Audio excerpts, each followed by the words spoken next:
And welcome back. We are now talking with naturalist Lindsey Gallagher from the Johnny Appleseed Metro Parks District. And today we're talking leaves. Dan kind of got the ball rolling last week. You're going to kind of continue on that now. Why do we have colors and leaves? Exactly. Thank you for having me on this morning. Well, now that we've officially welcomed fall, it's hard to miss all those beautiful colors that are showing up in our leaves. And I'm here today to talk about the science of fall color. And I brought some things with me for some demonstrations that folks can also replicate at home. Before we talk about the leaves and their colors, I kind of want to set up this experiment using this marker. We'd agree that this is a black marker, It is correct? a black marker. Is it permanent or is... This is a Crayola washable marker. Okay. But what I'm going to do here, I have some filter paper strips cut from a coffee filter, and I'm going to draw a black line on here somewhere toward the bottom. And I have a small plastic container, just a clear cup, and some rubbing alcohol. And I'm going to pour a little bit of alcohol in here. Might have to add a little bit later. And I've got an apparatus just with a simple pencil and binder clip. Okay. And what we are demonstrating here is the process of paper chromatography. Chromatography is color writing. So what you and I both agree is black, we will actually see is a mixture of different pigments. I'm going to put a little more alcohol in here. We want it so that we are just touching the edge of the filter paper, but not covering that line. That's correct. So chromatography, color writing, we're going to see that this black marker has different pigments within it.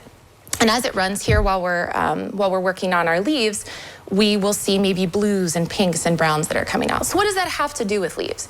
Well, leaves all through the growing season are green. They're green because of chlorophyll. Chlorophyll is the predominant pigment that captures light and fuels photosynthesis for our plants. But there are supporting characters, if you will, that are also capturing light. We just can't see them until the fall. So all of these oranges and yellows are starting to come out in the fall because our photo period is decreasing. The amount of daylight hours are getting shorter, and the temperatures are also getting cooler. Chlorophyll is being degraded and recycled so the plant can use it over the winter. It's got really important atoms in there.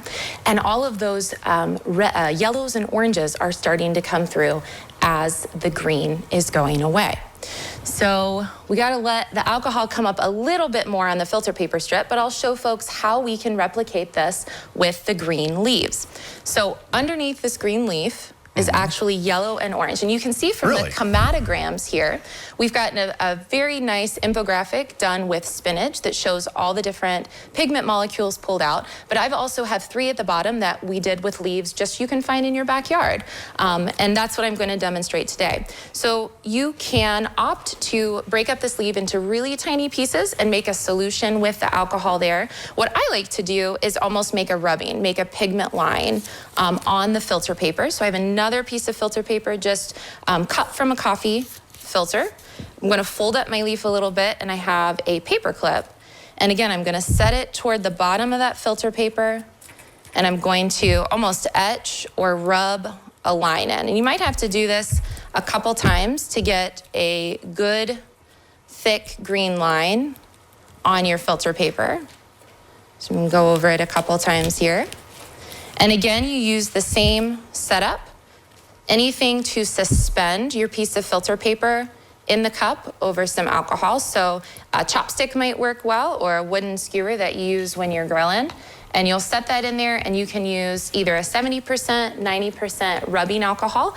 And again, the idea of the chromatography, that solvent will move up the filter paper strip, and based on the chemistry of the molecules, so their weight and whether they are similar or dissimilar to the alcohol in the solution there, we'll kind of figure out where they line up. And as you can see, if you can see on the black here, that we have some pink, we have some green, we have some blue. Yeah. The process with the leaf does take a lot longer, but the black marker is a quick way to demonstrate what's going to happen. Okay, well, this is all interesting and something on a rainy day that kids can do at home with their parents. Absolutely. All right, Lindsey, thank you so much for your time. We appreciate it, and we are back with more right after this.